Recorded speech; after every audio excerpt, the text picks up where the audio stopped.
Episode 136 of the BIC podcast after the pre-show involved nothing but scandalousness. More to discuss on Friday. Friday, we will learn a lot of things. But for now, we're going to keep it in this level. We're going to keep it BIC 5% more mature. But on this one, we're going to talk about eBay playing around and testing extended bidding. We've got some thoughts. We're definitely going to touch on that. And then playing off of that, I'm going to discuss what I'm going to call the collector priority scale. I'll explain what that is. Honestly, a lot of you are probably already doing something like that, but you might not call it that. You might do it a little different way, but we'll talk about that. And then maybe we'll touch on a couple of things. We've got some stuff that came in, some stuff we're going to cover relating to that. And then also we're going to talk about your comments from last week.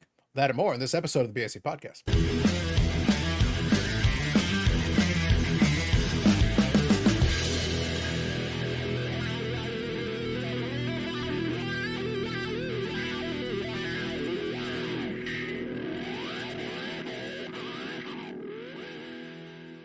Yes, under the watchful eyes of Brett Favre, as always.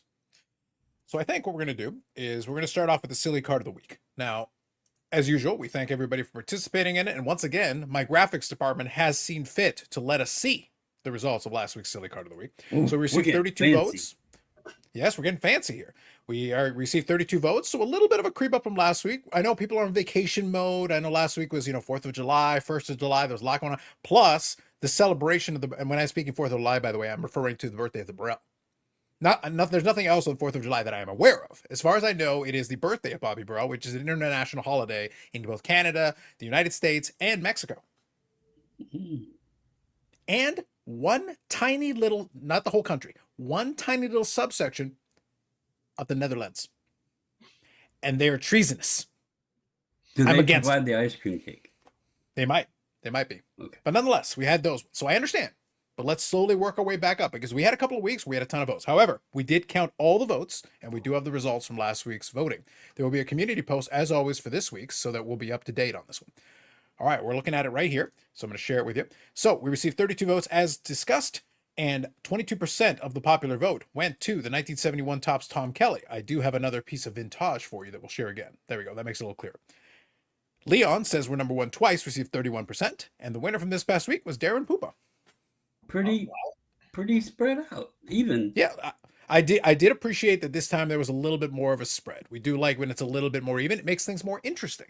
But those were the results from last week's, and we do appreciate it, and we thank you. We count all votes. It is the true democracy in this world. So now we're going to get into this week's. So I've already set up the order. I basically had it set up so we all go in here. So we're going to start here. Miguel Cairo, Fleer Tradition. Brandon, this one's yours. What do you want to say about this one? So I chose this one for several reasons. Reason number one, as a Nationals fan, breaking news of Mike Rizzo and Davey Martinez got fired yesterday. And today, the team announced Miguel Cairo will be fitted as the interim manager of the Washington Nationals. So, thought it was a good time. What he is doing with the baseball, not quite sure. Now, another reason I wanted to choose this, it's a good friend of yours, mine, and probably Eric's. Victor, the rookie card specialist, he would be very, very disappointed that this card says rookie because Miguel Cairo actually debuted with the Toronto Blue Jays. And then he played with the Chicago Cubs. And then he was on the Tampa Bay Devil Rays. So this, Victor, is not a true rookie card. Mm-hmm. But for all those reasons, I picked the card. Whatever Miguel's doing with the baseball, I'm not sure. Yep. I think it's a chess pass, basically. He's preparing for it. But I will say, I did appreciate your Victor angle on that. That was pretty good. I thought the direction you were going with this is since it's the Tampa Bay Devil Rays, when they were still called the Devil Rays, because it encompasses the evilness of Florida Man. I assumed you were going with Eric's arch nemesis. He does have many, but there's few that have quite as many syllables. Mike Ham. Also, AKA Florida Man. So we'll see what Miguel does as the manager. It looks to me like he's in a hacky sack circle with a bunch of potheads. Listen, it works out. And if somebody doesn't like it, he's got a baseball bat in his hand. So one way or another, he's covered. So I think there's angles to this. So I do appreciate that. Second option, Eric showing a regular picture of black and white of Babe Ruth. I don't see what the issue is here. No, this is a rookie card. And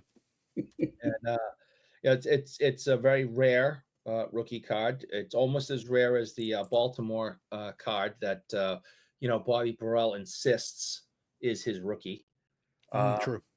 And so yeah, this is just him. I think this is a picture taken at a beach or something, back in the day. Yep, I think it's fair. Now, okay, so a couple of things here. First of all, as part of that Project 70, a lot of people don't remember this one necessarily because obviously Project 2020 was the big one. That's the major one that happened. But there were a couple of offshoots, including Project 70, where they tried to do a similar thing, getting different artists to work on their stuff. This is one of them. Other angle to this is that this is based off a 1970 Topps card, which, each artist had certain latitude to do however they wanted to do it. It is interesting that they would choose 70 Topps. Personally, I kind of like 70 Topps. It is a little bit boring with the gray borders and such, but you can see there from the Yankees text at the top and then the Ruth at the bottom there, he was going with that 70s Topps aesthetic, but kind of cut out most of it, basically minimized it, and then went with his Ruth piece on there. So there you go. I Incredible Babe. I just want to say, give props to Babe. He doesn't skip leg day. That is true. No. Some strong striations there. Babe's doing his work in the office. So Project 70, there's your second option. Third item is actually a little piece of vintage. And also, the assist goes to Dan's Vintage Baseball PC, who came across this one and suggested this might be a viable candidate. So this is a 1965 Topps Jerry Arrigo. They're holding with a pitching pose and a completely normal size glove. Completely normal size. Is he using a softball glove? I don't know. All I'm saying is he has a completely normal size glove, and credit to Dan's Vintage Baseball PC for pointing this out. I think this is valid. Very valid point. Now, obviously, we have seen some cards as of late with people's heads bigger than they're supposed to be, or their gloves are bigger than they're supposed to be. I think I put one up with Dustin Pedroia where the glove is just ridiculously enormous. This is from 1965, before stupidity took over the card world. You said 1965 or year 65? I said 1960. I said 1965, but then you said before stupidity took over, and I'm saying, are you saying the year 65? 65 BC? Oh, right. So I was referring to the stupidity in the card world. Okay. And the making of the cards, Mm-hmm. Not the collecting or the people who collect. I'm talking about the actual making of the cards and which photos they choose and how they made them. So, which is utterly ridiculous today when people want kabooms and downtowns and pay thousands for those ridiculous, stupid ass, ugly things. Mm-hmm. You think this is the camera angle? Do you think this man actually had a larger glove? What is the explanation for this? I was personally going to say maybe the camera angle, because is it me or does his left arm, the non-gloved arm, also look kind of short? It can be a perspective thing. So, here's the thing. Part of the fun of this is that, look, it's open to your interpretation. You can decide. It can be a perspective thing. It can be a camera angle thing. It can be the way that you decided to put because as you well know, if you put something in the foreground and something in the background, there are tricks you can play to make something look bigger or smaller. It's a matter of perspective. And if you're really clever and you're good with a camera, you can really do some interesting things without having to add any effects to it. You can do some stuff. So it could just be the angle, the way he's doing it. It could be a slightly larger glove, playing with the angle as well, and then amplifying the effect. It could be slightly bigger glove, but then doing it. But the reality is sometimes the camera folks or the players will do things as a practical joke, because there is history with players intentionally wearing a glove on the wrong hand. They'll do stuff where they'll create their own reversal. And if somebody had done their homework, they would have realized, actually, wait a minute, you're just screwing with us. Or they'll do something like that. They'll put some Easter egg on there themselves. The infamous Billy Ripken, error. That was him playing. And the thing is, the person taking the picture clearly wasn't paying attention. He was looking right at him, but he clearly wasn't paying attention. So it resulted in multiple variants of said Billy Ripken card, the fuckface card. Yes. So that's part of it. But that exists because the photographer didn't pay attention. The person proofing it didn't pay attention. The people putting it through didn't or maybe they decided they didn't care and just decided to put it through and see what would happen. Stuff like that does happen. Someone along the, so that thing's been around for generations now. Someone along the way caught it and thought, all right, that's funny, and let it go. Maybe it was one person, maybe it was a couple of people, There is no way that went through a number of people all the way to through production and into a pack of cards without someone knowing it was there. Yep. It could be all of these options. So I'll leave it to you. If you know the history behind this card, and thank you again to Dan for providing it. I appreciate the assist on this one. I think it's a great I think it's a great choice, and it does leave us open questions. We know what is the secret behind this specific card, what happened with it. It wouldn't be the first time that something interesting came about as a result of someone having a little bit of fun or whatever, because sometimes the players, they didn't necessarily want to be doing this, but if they're going to do it, they're going to have a little fun with it. That happens. And if that's the case, that could very well be why this card is the way it is. But either way, 1965 Topps, Jerry Arrigo of the Minnesota Twins. And that's the silly card of the week this week. So we got some good ones there. Yes, brought to us indeed by AMG Collectibles, AMGcollectibles.ca, AMG Collectibles YouTube channel. We will be back with a regular episode this week here, as we're dropping this, recording it on Monday, dropping on Tuesday. It will be dropped on the Wednesday, where you'll see the latest episode. There was a mini episode dropped in where I went over O-Pee-Chee Platinum. And the collector of the scallops, I clearly didn't see it because he suggested that I do it a week later, to cover it, and then I'll have to tell him I already did it. So I already did it. Put it on there for him. But we will actually share a couple of cards, though, that he shared with me. We did have some fun cards that came into the store, so I've got those. And we'll touch on a couple of things related to that. And also, we'll check in on how the O-Pee-Chee Platinum actually did. One other thing that I may be able to do, I'll review the footage, but Bonus Blair will not be there. However, he did take some footage from the card show that week. So I'll review the footage, and if there's a couple of good things we can share, maybe I'll play it a little bit as we talk about it. So with the week off, they'll be able to share a couple of stories. Regardless, we'll have some stuff to talk about on there. I don't think any major issues are coming out this next week, but we'll still have some stuff to talk about on the episode. Links in the description to everything. Thank you to AMG for participating and supporting the podcast and the channel. So there we go with that. I want to touch on now a couple of comments from last week. So we got some good ones here. I'll touch on it. This is something that I want to make its own little segment because I find it works on the AMG as well. And if you guys leave some good comments, I'm happy to reread them. Obviously, we do respond to them in the comments section, but we're also happy to acknowledge them here. So feel free to put it in the comments section if you got any thoughts or opinions on anything, and we'll touch on them where we can. So Orin Cards here was first one here. Terrific, Octavio. So that's the first one on my list here. Blue Odom here.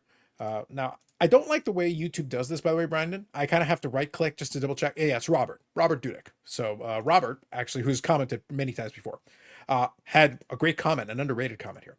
Regarding goats, Palfy, greater than Geoff. Listen, Geoff might be a hobby goat per people on this panel, but Palfy is the goat of goats. He is known as the goat of goats. It's hard to top the goat of goats. That's true. So Robert is correct on this matter. My response was tough but fair. Facts are facts. Cannot be denied. Goat of goats is pretty much the top of the food chain. So you got to do what you got to do with that. Follow-up as well, also from Robert, was Moneymaker winning combined with the advent of the whole card cameras by WPT, which was a bit earlier, were the two biggest factors. I'd say 70-30. So I didn't mind his comment because the whole cards being part of the broadcast was important, because it lets people be Monday morning quarterbacks and say, oh my God, it was so obvious. I would totally have made that call. That's the only way you get that. The only way you can get that is by seeing everybody's whole cards and seeing that, oh my God, it's such an obvious bluff. It lets the Monday morning quarterback people be. That actually adds to the coverage.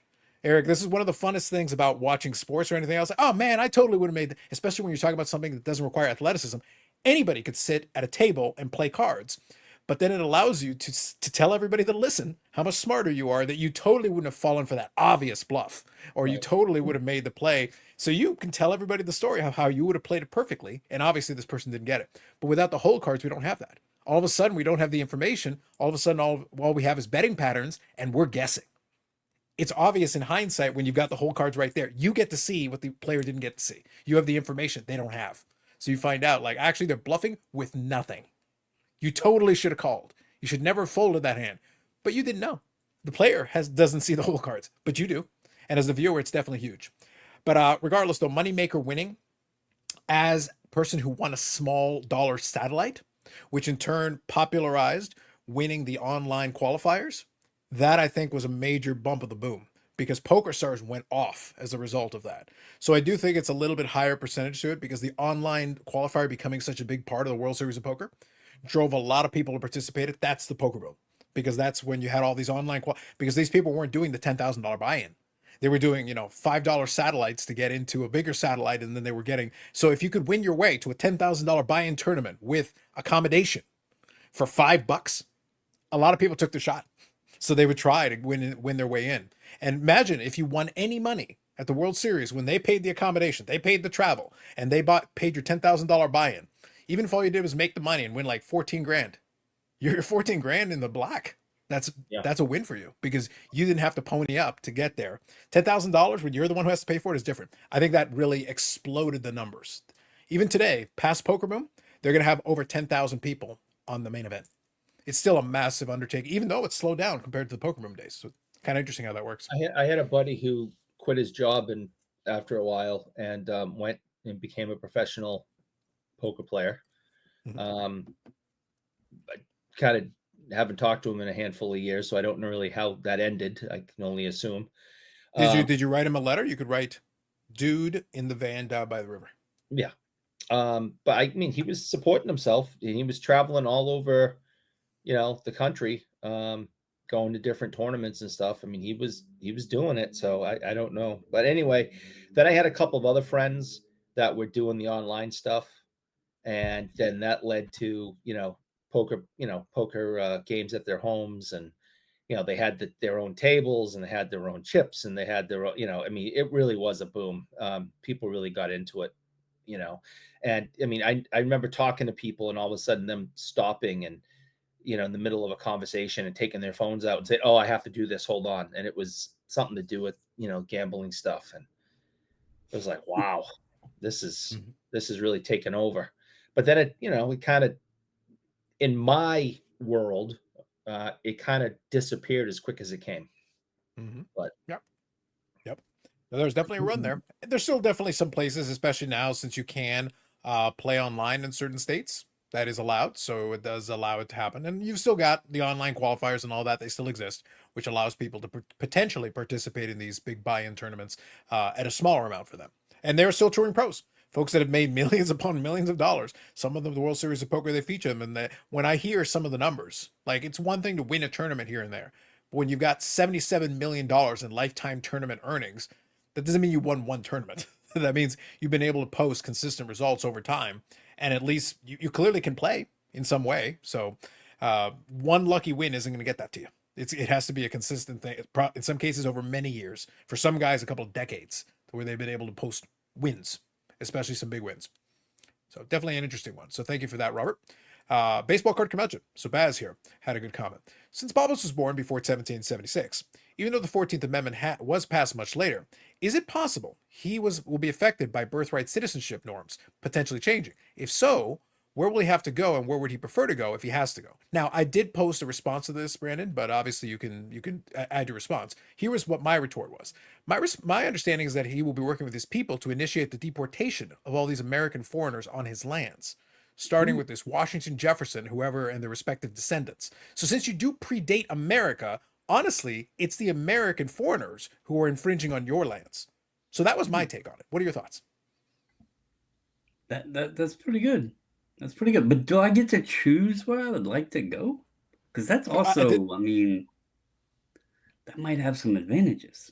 Well, at this point, I think it's all yours. So, like, honestly, I would just take whatever. So I could trade the whole United States for some Klondike bar. Yeah, maybe. This is interesting. Indeed. Like, I'm just saying, you got options on the table. Is all I'm saying. I think it was a valid bar thing. Go with the Klondike bar. Yeah, as a Klondike bar is probably worth more. You're probably on the winning side of that deal. Yeah. Just saying. And by the way, you can leave it in whatever condition you want after you do the trade.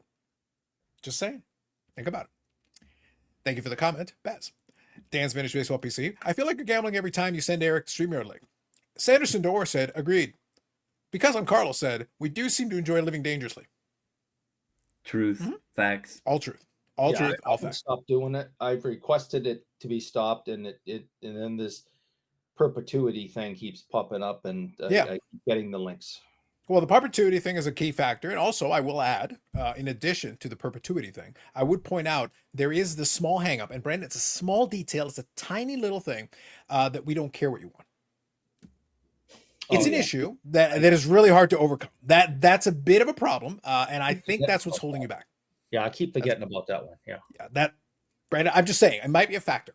That might be part of what's going on here. Just It throwing it out is part of the rules. there. Sadler fan here said Eric purged the voter rolls. His tyranny knows no bounds. It's a valid point. That might have to do with what happened with the silly card of the week. Scandalous. Scandalous. Mike Ham, 007 said, good stuff, guys. There you go. Florida man trying to get in good with us. Let's see what's happening.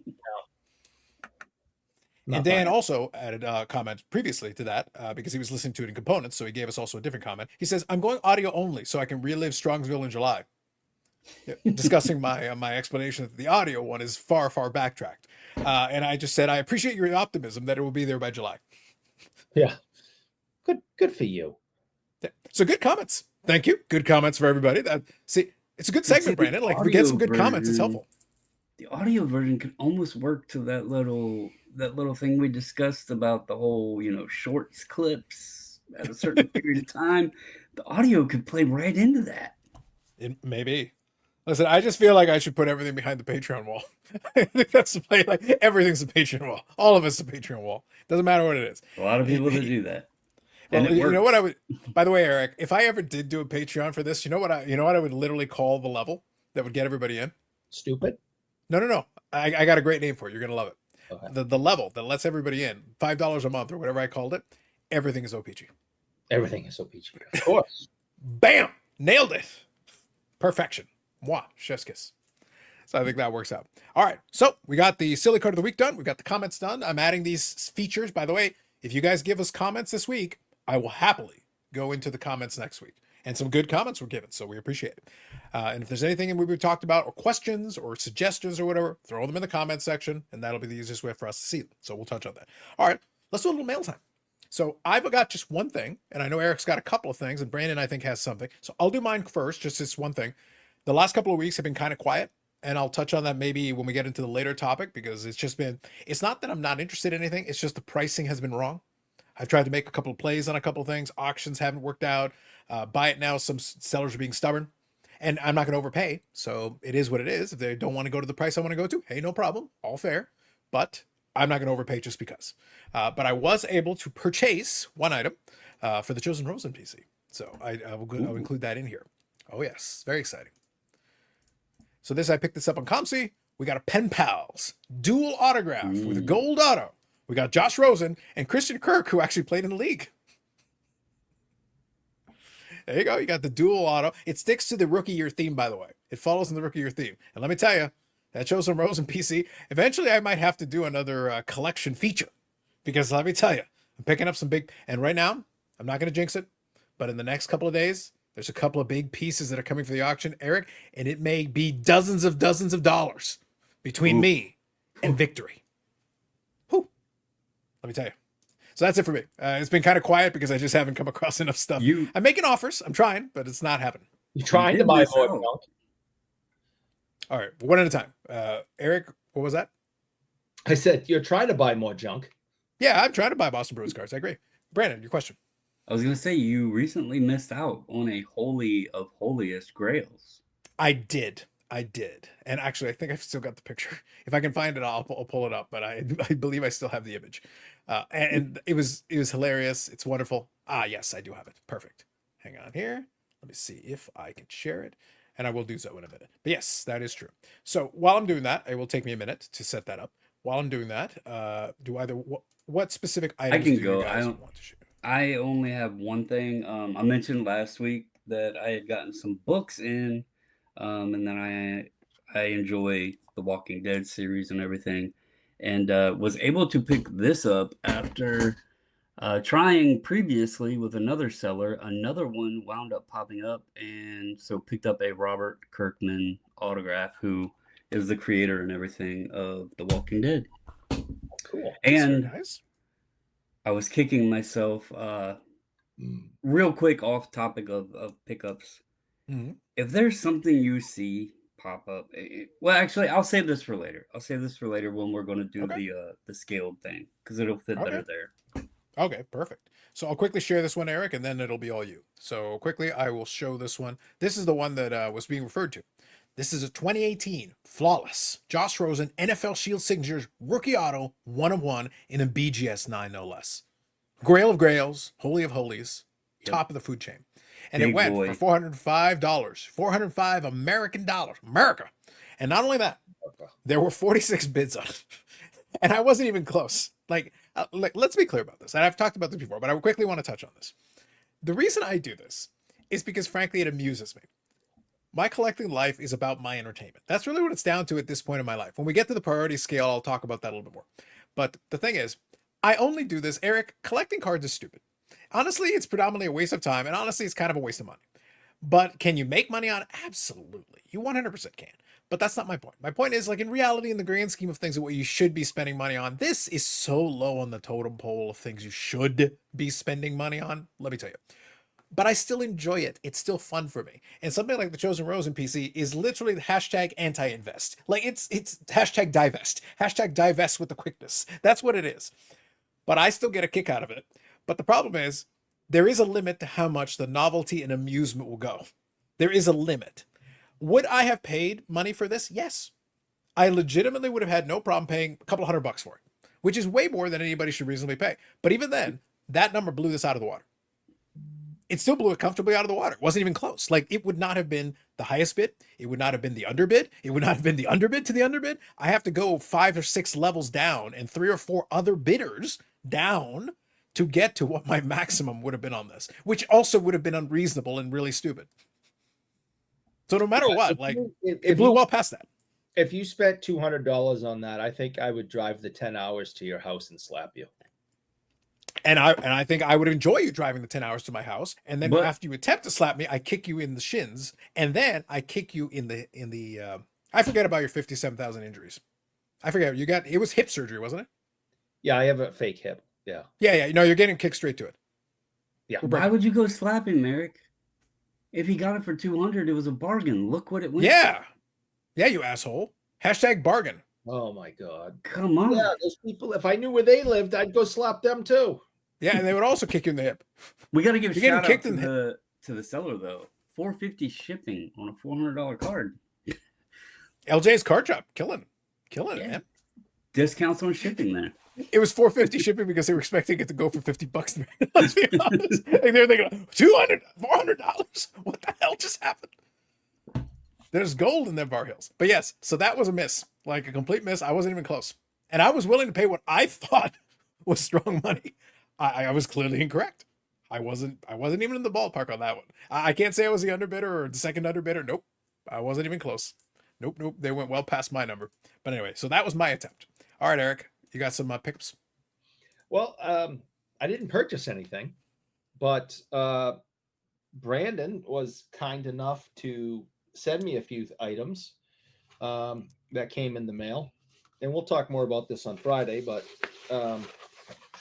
here is a autographed poster of Robert Parrish.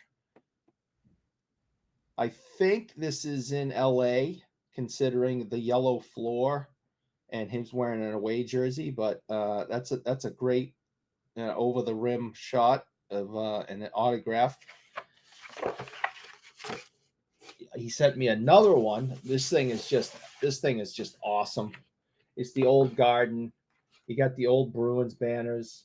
You got Dennis Johnson standing over here, and and again, it's autographed over here. This thing's fabulous. So I'm very appreciative of getting these from him. I think they're absolutely great. Having 2 autos of Parrish, plus that great shot of the Garden is just, I love it. And then he sent me some cards. It's nice 6970 Jean Beliveau to go to the 6970 collection. Can never have enough of those. I got a Zdeno Chara out of 100 and a Brad Marchand die cut card. So, yeah, I was very appreciative of him doing that. He had a little fun with me and added in a couple of things, and we'll talk more about him on Friday. But we got a mayonnaise Christmas decoration. Looks like a keychain. Yeah, it's a Christmas decoration to hang on the Christmas tree, Oh, okay.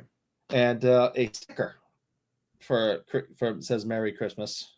So I got we got to make sure we got some mayonnaise jokes in there, of course. So I appreciate the thought. I know that his lovely wife was part of that also, so thank her. Uh, And the I other just things want to I'll real quick point out save for Friday. that it says established in 2024. Merry Christmas. I take full responsibility of Christmas in July. We'll just call it that. Yeah. Missed it by 'Cause- 6 months. Yeah, the wife had given me those, and I set them here on my desk with the little packet of cards, and I had the posters over there, and it completely slipped my mind to get them to him by Christmas. And last week we were talking about something, and I was like, "Crap! I have some things here for you." They made it. They were a little late, but they made it. So Now it's never the thought complain that about counts. getting free stuff. So thank you very much. I appreciate it. Absolutely love that parish poster. Absolutely. I don't know where I'm going to put it, but I gotta. That one's not going to just get thrown in the closet. That one's got to go up someplace that I can see regularly. That's just things gorgeous. Just a quick question, because you've probably seen a lot more than the rest of us. The posters, okay? Does Parrish always sign his name that small? Typically, yeah. Okay, because I was wondering, like, he had plenty of room, especially on No, that overhead one when I was no. looking at it. I was like, Unless you he could have like signed so much bigger, unless but you really asked them to. No, they all look like that. Yeah. well, Indeed. I'm glad you enjoyed them. I absolutely love it. Yeah. Indeed. More to come on Friday as Eric. This one on a card. I mean, it obviously you're on a card, but he could have made that a little bit bigger if he wanted to. But no, it's kind of tight.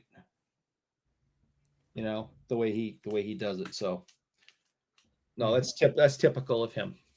There you go.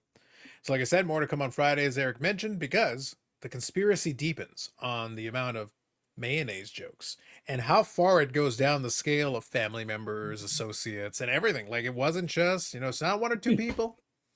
It doesn't go like even Eric received carefully curated images that family members may have been involved in. More on that on Friday. Because it deepens. I'll give one teaser for those who watch our show and know how involved my mother is. My mother is upset, and she has wagged her finger at Brandon. I got scolded before we went to recording. I got scolded. He did. And then also in that same conversation, I emphasized that another mother, mine, was conspiratorial in being anti-Eric. So we're kind of even. We have parents that are kind of playing this. And honestly, I've got a twofer because, as we all know, Carlos Sr. also has given Eric wonderful sage advice. So like it deepens. It goes levels, man. Yes, it goes levels. We can discuss it more on Friday, but your parents are clearly out to get me. Yep, sounds about right. So that is mail time for this week, for this episode. Good stuff. Now, let me switch over. We'll touch on this, and then there's a couple angles. Even in the pre-show, we had a couple of different directions this can go, but I'll start off with the basics, baseline of this, and we can talk about it. So one of the things that was talked about, I know Neo made a video about it. Dustin probably did. I didn't catch that one, but I do know that's there. So right now I'm going to show a collect article. I'll read one or two things on here, but for the most part, we'll chat about it. eBay is testing extended bidding out for trading cards. So let me go really high level. For the unfamiliar, the uninitiated, extended bidding is pretty common in a lot of different auction houses. So if you do golden auctions, if you do Fanatics auctions, if you do a bunch of these other ones, Heritage, a lot of these auction houses, you basically will have the runtime of the auction. It goes and goes and goes. But then towards the tail end, you can enter what's called extended bidding. And in extended bidding, the idea is that whatever level is reached at that point, if someone else makes a bid, it adds some measure of time. It depends on what it is. Like Fanatics, I'll use as an example because that's one that I've actually purchased from. They've got basically a 30-minute buying window after the initial end. That's when extended bidding kicks in. If there is a bid, a qualifying bid within that 30 minutes, then they will take it to the next extended window, which for them is another 30 minutes. But then what happens is then it becomes, I think, 5 minutes, and it goes on for a little bit, and then eventually becomes like 2 minutes, 1 minute. It basically, the amount of additional time keeps shrinking until there are no more bids inside of that window. Now, the way Fanatics changed it, initially you needed to bid before the extended bidding window to even be allowed to make additional bids. And maybe we can touch on this with the eBay concept if it comes to pass, but I'm giving you a high level here. With the old Fanatics model, quote unquote, was that if you didn't make a bid before extended bidding kicked in, you couldn't bid regardless. So if you missed it, you didn't make any kind of a qualifying bid to even get in there, you were not allowed to bid on it. They changed that policy eventually, and it allowed extended bidding to everybody. So it means you didn't have to do any bids. You didn't have to do any bids in the initial extended bidding window. If people were making more bids, you could show up at the 11th hour and make a bid. And suddenly there were 3 people involved, or 4 people involved, or 5 people involved, or whatever. Whereas opposed to the other model where it could shrink the amount of people involved, it could come down to 2 people that just keep it going for a bit. But it just adds more time. So that's the idea, the concept of it. As mentioned here in the subheading, is that it could mess up the whole bid sniping concept. We'll touch on that in a moment. But that's basically the high level of what extended bidding is and what they're experimenting with. So basically what they're looking at here, the test involves extended auction durations by 2 minutes when a bid is placed in the last 2 minutes of an auction. One thing that's not talked about is if anybody can bid on it. I assume the answer is yes, because it's eBay. But that's one key piece, one important piece that we're going to talk about there. But if there's a bid, any bid, placed in the last 2 minutes, it could allow additional time based on that. And then you could theoretically keep it going. So it's currently unclear about when the testing period began. We've got that on there. A couple of quotes I want to read, but then we'll touch on it for us. They're saying, we're constantly exploring new ways to make the buying and selling experience even better for our community. Ron Jiven, eBay's general manager for US Collectibles, told Collect, we're excited to be testing extended bidding on select trading cards, a feature we know many of our collectors have been asking for. I do want to know who these collectors are.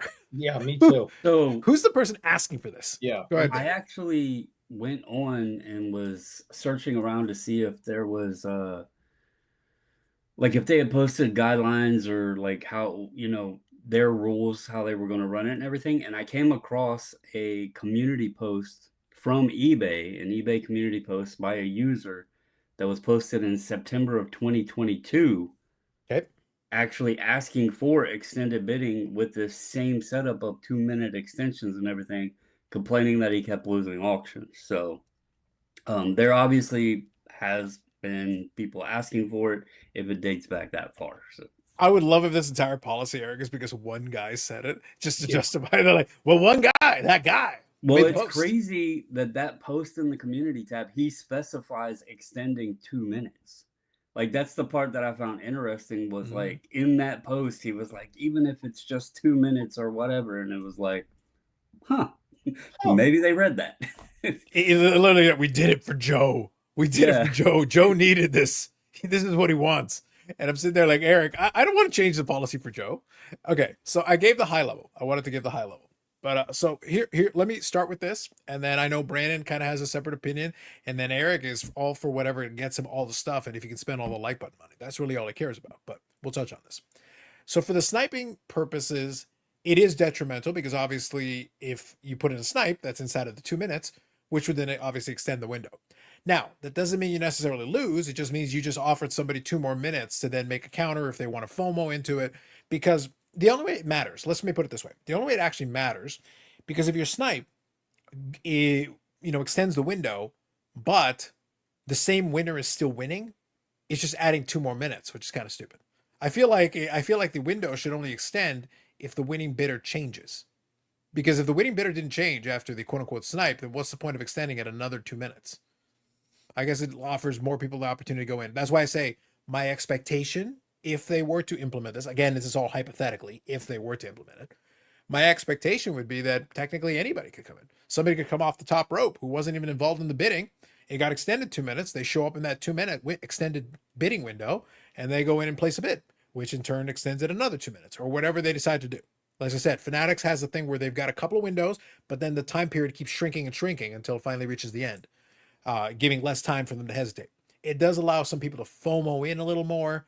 For the sniping, obviously, it reduces its effectiveness. So I'll leave it at that. Just some initial thoughts. Let me start with this. So I know, Brandon, you got a lot, but let me start off with this. So Eric, initial thoughts on the concept itself. What do you think? I'm against it. I don't like it. I don't think it's necessary. I know that the big auction houses that have $1 million cards, play this game, and I get it. I understand a little bit more of why. I don't think it's necessary on eBay, and I think you should, you put in your bid, you put in, what you're willing to spend, and that's that. On a connecting topic, I don't like the sniping software. I know that I think Carlos, I think you use it, and maybe maybe Brandon has it at some point. I don't know, but I'm against that. I think if you want to snipe, you need to sit there and count down the last second with your finger on the button and do it. And if that works and you got it fair and square, you have until that clock runs out. I don't like it when I'm sitting there trying to, keep an eye on something and it's 3, 2, 1, and I'm winning, and all of a sudden it shuts off and I think I've won. And all of a sudden it's calculating, it's a sign that comes up calculating the winner of this. And then all of a sudden the thing goes up $200 and somebody that hasn't bid on it at all wins. Well, it's because they're off sitting on a lawn chair somewhere, drinking a margarita, and their sniping software, beat me. I don't like that. I don't think that's right. I think that's fair. If you're going to be in an auction, be in an auction. So I'm against extended bidding, and I'm against the sniping software. So Brandon, I'm going to go to you, but before I do, I'm just going to say, so to summarize Eric's point, he's against me sitting on my lawn chair while my robotic people do my bidding. I'm offended by this. I'll discuss it in more depth in a moment. But before I do, Brandon, to you. So first of all, to answer Eric's question, no, I have never used a sniping software. In fact, I think the only one I've ever heard of is one that they talk about in the Discord, and I've never used it. I'm kind of like Eric's position. It also led me to realizing that the browser version normally gets about 3 seconds longer than the mobile version. Figured that out one day because I was in the same boat, wondering like how in the hell I bid right at 1 second or whatever, and I still lose. But my thoughts on this, there's 2 points that I want to say that I see most negative about it. One, obviously, the sniping people, the folks that use that, they're not going to be happy with this. And 2, it does increase the possibility. This also is determined, it's going to be dependent on how eBay sets this up, but it opens the door more for shill bidders. Mm-hmm. Now, to Carlos's point in the beginning, who can bid in the extended period? Normally, if it's set up as a true extended period, then it would only be people that have previously made a bid allowed to be bid on it, but who knows how they set it up. I also think that they're going to need to have an increment that is above like $1 or $2, because God knows if somebody just wants to be an ass, they can sit there at $1 and it extends 2 minutes. Wait till it gets to $1.59, $1, and it just like that would be absolutely stupid. On the seller end of things, I think sellers will be happy with it because there is a possibility that it could help raise the ending values of cards. And the reason I mention that is because, well, back to the sniping thing, most of the reason people use it is they're trying to sneak in and get a card at a bargain. So if this extended period goes along, it could raise the price up a little bit, so sellers might like it. Me personally, I discussed this with the guys before. I sell between 2,000 and 2,500 items a year, and I think in the past 2 years I've ran 1 auction. So it's not really, in my eyes as an eBay seller, I really don't care about it. I think eBay sees the need for it maybe in cards. When I checked the sourcing insights, it said there was 88 plus million active listings. I don't know how many of those are auction versus buy it now, but we do know that some of the consigners like DC Sports and those, they're all auction. So, maybe it helps them out a little bit. I also mentioned in the Discord when we were kind of chatting about this a little bit. I'm wondering if this isn't eBay trying to test and see how this works because they did acquire Golden Auctions when they made the trade with PSA for the vault. So could this be something that they're testing to see how it works to possibly run Golden's auctions on eBay to use a similar system as Golden's used with the extended bidding and everything? And then you have a wider audience with high-end items and, brings that kind of audience to eBay. I don't know, but it was just something I thought about. Um, I also get Carlos's point because I am the same way. And Eric just mentioned, he sits there and waits, and sees who wins at the last second. I think if we could control the, as Carlos called it, the dink and dunk type thing, where if we just go and all of us were able to just put our maximum bid, what we feel comfortable with on an item, and not have to worry about some ass coming behind us and just bidding it up, a little bit here or there, just to push us up and just like test and see where are you at. I think we would all be more comfortable not waiting till the last second because then we could just throw the number there, walk away, and be done with it. If we win, we win. If we don't, we don't. Unfortunately, that's not how things work. So we're put into that position to wait in most cases of bidding at the end. So it'll be interesting to see. I also did mention one, I guess this would be a third negative, so to speak. And it's a tinfoil hat thing because really we have no evidence of it. We have no way to prove it. We wouldn't know if it actually happens. But I've often wondered on some of the sites, and not calling them out specifically, but a site designed like Golden, they're running their site and it's anonymous bidding. And eBay's anonymous. We don't really know who we're bidding against, because the usernames are normally,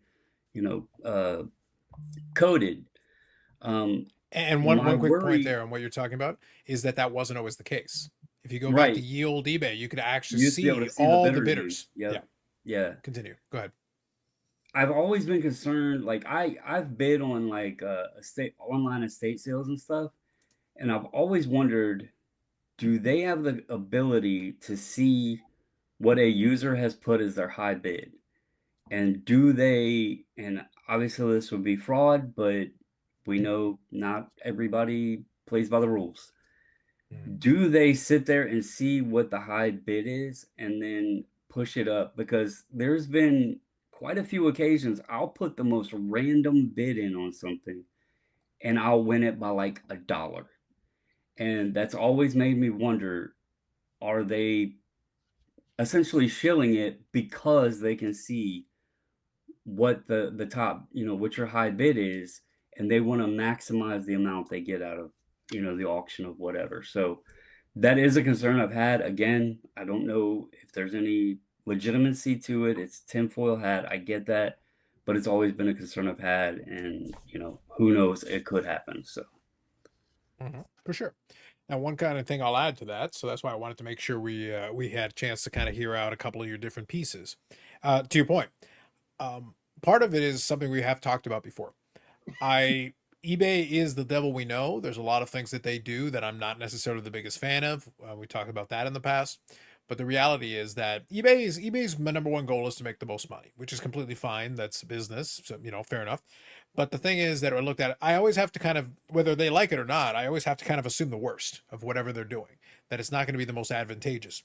My big issue with what I talked about a moment ago, and you touched on it, was that if you want to do the extended bidding format, I would be happier with it if you did the same limitation. First of all, my personal preference is not to have it at all for eBay. I've already got other platforms that do that. And I will buy things on those platforms, but I will favor them less. It actually makes me want to bid less when you decide to do that because I don't like playing these games.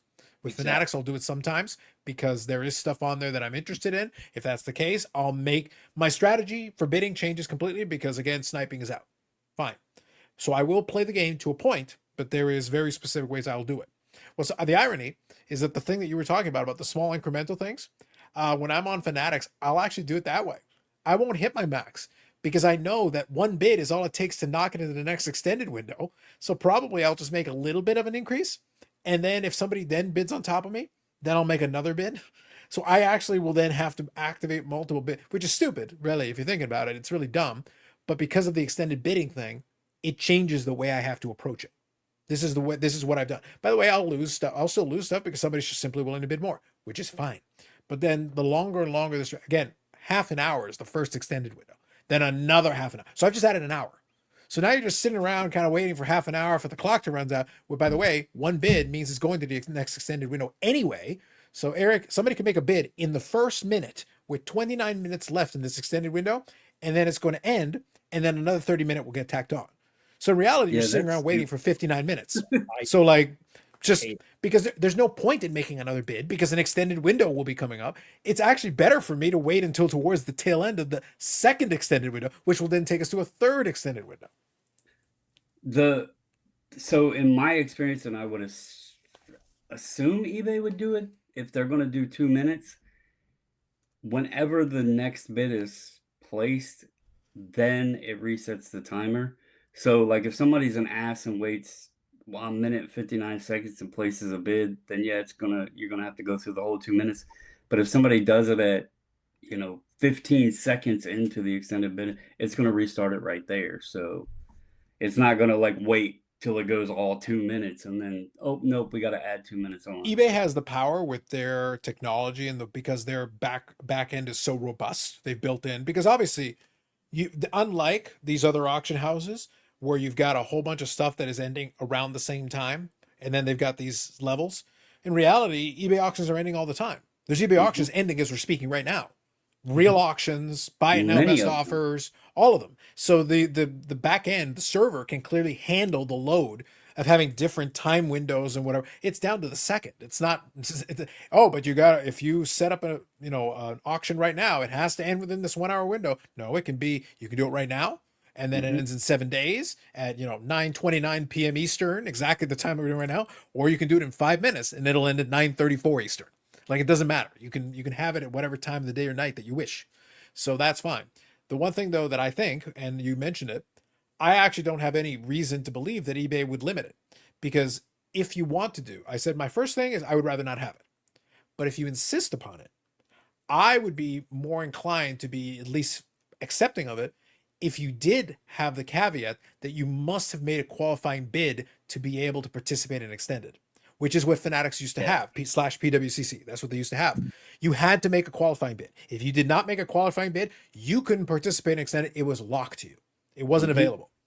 And then they changed it and opened it right up so that anybody could walk off the street who hadn't been involved in it right up until this point and could bid during extended bidding, which kind of ruined the whole thing. Yeah, why even just using eBay as the example, if it's a 7-day auction, why in the hell wouldn't you call it 7 days and 30 minutes? Because if you're opening it up to everybody in the extended period, then why even have the first 7 days? This is something that I wish worked better on eBay, but there is, like I said, there's 88 million apparently active listings of just sports cards. And we've touched on, and a lot of people gripe about eBay search issues. That they do have some search issues. I wish that there was a way that they could fix the searches and the saved searches and stuff so that maybe auctions didn't even need to be 7 days. Like, I know the longer the time, the feeling is the more eyes it's going to get on it. But I swear there's stuff sometimes that's really good stuff that gets no attention until like 5 minutes or 30 minutes before it's ending or whatever. And somebody's on there looking at stuff and they're like, oh, this auction's about to end. Nobody's bid on it. And so it'll get a bunch of attention to it. I wish that it was that sellers could be more confident if they just ran 3-day auctions or something like that. Enough time for, people to find it and everything. But really, I think the 7 days, or God forbid if you do 10 days, which people used to do a lot back in the day, they would set it up to where you hit 2 weekends. But I think those days are kind of gone because most of the bidding action is at the end. So outside of the need of having the time for people to find it in a search window, you wind up with 30 people watching it and then hoping that, you know, 2 of them remember to come at the end of it to have a bidding war go on. Most cases it doesn't happen. A lot of them end, you'll have 30 watchers and, you know, 1 person bidding or something. So I just think some of the time is wasted now in the way people are online shopping, especially with the live, you know, the live selling wave that it's gone now. So Right. So I think the key piece to that though is what you mentioned a little earlier is that, like I said, I my belief is that eBay is going to want as many bidders as it can. In which case, if they implement this, my expectation was they'll allow anybody to bid. At which point, then we're playing this silly where we get none of the benefits of. Like I said, if you force a qualifying bid, well, for the seller, that's not necessarily a bad thing because it means that you're getting a couple of people bidding yep. immediately. Because then it actually doesn't hurt you. You could make like a bare minimum bid just to qualify, just so that you're at least available for the extended bidding. And it And I starts kind of the like that. bidding off. Yeah. It'll get the Yes, yeah, item, it'll yeah. get It the gets the item ball pushed rolling a up little a bit. little At bit. least Yeah. indicates there's some interest. So I would prefer that, but I have no confidence in eBay doing it. So I think that's important. I do have one more thing we'll touch on here related to that, but I'm going to open it up for you, Eric. Any other thoughts based on the stuff we just talked about? Yeah. The last 2 or 3 days, I had something, that I bid on. I haven't bid on anything in a while, like I told you guys, but this came up as something. Um, it was a better condition item, something I already had. I put a strong bid on it, $100, and been watching the thing for like 3 days, and the thing didn't move off like 30 something dollars. I'm the bidder. I'm the winning bidder. I'm the winning bidder. I'm the winning bidder. I'm the winning bidder. All of a sudden, the thing ends, and I lose, and the winning bid is $132. I just, I just don't think that's right. I don't like this software. I don't think it's um, I think it's cheating, and I just I wish it didn't exist. I wish eBay could somehow ban it. But like you said, they're not going to, of course, because they are about making the most money possible. And the sniping software allows that to happen. So they're not going to stop it. So it's like, well, even though I hate it and I don't like it, if I want to actually win something in auction of any worth, right? It's not talking about $5 or something, right?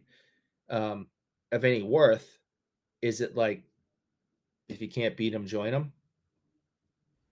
And now everybody that's on eBay and wants to buy something, you set the thing up 7 days in advance for your mega bid and let the sniping software do it.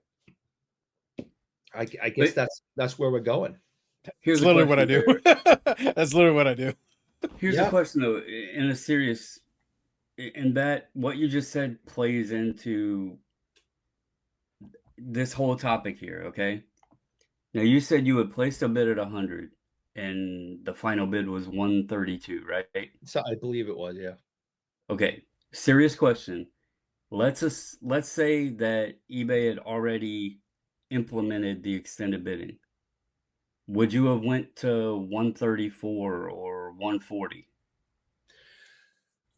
On that specific item, I may have been, my arm may have twisted. I'd like to say I am really good at holding my ground and in not being a FOMO guy. Yeah, I'm not 100%, but I do honestly think I'm good at saying, nope, that's my budget. That's what I think it's worth. I'm not getting into that competitive thing, because that's what a lot of it comes down to. Some of it is testosterone. It's, I'm not going to let this guy beat me sometimes, right? So I don't have that issue I don't think it's a competitive thing. Like I'm gonna, outbid this guy and just to show him. But I know some people do. Well, the reason I asked that is because, we had discussed putting your max bid down, and then if that's what you're comfortable with and you're done with it, then really it doesn't matter whether the snipe is being used or whether the extended bidding is being used. You've placed your bid, you've placed your max bid. The only thing you got to worry about is the assholes that want to just, inch you up a little bit here and there if they decide to do so. So in Yeah. that scenario, though, you're given the perfect answer of why eBay would go to an extended bidding. Because a lot of times people are like, oh, damn, I should have bid higher after they lost the item by $1. Or I've literally lost an item, and I'm sure we I all have. have at some Oh point, yeah. by a penny, by Yeah. a freaking penny. Yep. And you just kick yourself. You're like, oh, I should have went a little bit higher. I knew I'm a dummy. I should have But went higher or if whatever. you get rid of the sniping software and make those people be there physically at the last moment to do it themselves, you're less likely to lose when you put your mega bid in. But if there's the extended, though, I mean, 2 minutes isn't like you're gonna miss it if your phone buzzes and tells you, hey, extended bidding or whatever. You got time to get on there and make a bid. And like if you were at $100 and you got the alert outbid, Mm-hmm. and this was something, and I think this is gonna. You were talking about the competitive nature of it, but I think this is gonna go with something that I know Carlos wants to tie this into. Mm-hmm. I think this is actually going to benefit, because this sounds like it's a piece that you wanted for your collection. You must have wanted it somewhat bad. It was a Bobby Orr thing. I have one in decent condition. This would have been a little bit better of condition, and I would have liked to have had it. Don't you need one more ashtray to complete your collection? I do. Okay. What if the one ashtray came up and you had the sniper out snipe you? I know damn well if the last ashtray came up, you would stretch that maximum. I would, to protect myself. Now, being serious, to protect myself from myself, I don't want extended bidding. Okay. But that's the reason. Because if eBay you were a real and man, sellers Eric, would want it. you would make a $5,000 bid No. inside of that 2 minutes. No, I would see if this ashtray comes up, I would probably put a bid on it for like $500, which is ludicrous. But Makes then the notes extended gives you the opportunity to go to like 525 or I don't want 550. No, Brandon? because with that specific thing, Bobby will tell you this thing is like he's only like seen one. That's my point. But I'm not going to bankrupt myself for this hobby. No, but you also won't have to have the fear of being shot down by the sniper. Yeah, but again, it's not good for me, and I'm trying to think responsibly. I say, okay, my max bid is 500, and then all of a sudden it's like, well, maybe 525. And it's like, Eric, it's funny you mentioned this. I just was making a random notice. We were talking, and I was writing bid 526 on ashtray. That's what I got in here, like 526. eBay's not responsible for people's behaviors and their budgets and their self-control. Okay. I'm not expecting them to be. We all have to do that on our own. It would be more difficult for me in that situation to finally find a California Golden Seals ashtray and put a very large, strong bid on it, and then get told, all 2 minutes, you got to put in more. I'm gonna go, all right, I can afford 25 more bucks. But let me ask you both this. It's $800, and like I've now caused damage. 805, Eric. That's how much I was planning on. 805. I've caused issues with my wife. I've caught, I don't want to deal with that. Well, here's another serious question, okay? Because I think I don't know, Carlos, I'm enjoying the way that this is progressing out here on this topic. Mhm. Back in ye olden days, Ooh, ye olden we days. used to always say that the cards or whatever were worth what someone's willing to pay for them. Still say Remember that. that? That was Yes. the comp days. What is it worth? It's worth whatever I somebody's still willing say to that. pay for it. I say that all the time. Yep. But in current times, especially on auctions, it's progressed to the snipes, the last second bid, the fear of being showed up, and all of that. Could this potentially actually help the sports card hobby by giving us, and I'm going to use the ashtray as an example again, you are looking at it as a responsible individual and knowing financially what you want to go to.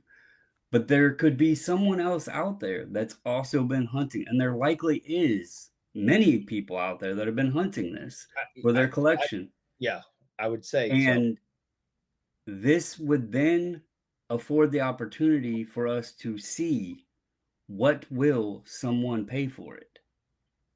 And then I feel that at that point, you start having like more truth to the values. I think that one item is it's the unicorn of that set, that it'd probably be over 1,000 anyway, and I'm not willing to do that. So, but if it was going up like to 525 and 550, and it's like I could probably get myself in a little bit of trouble.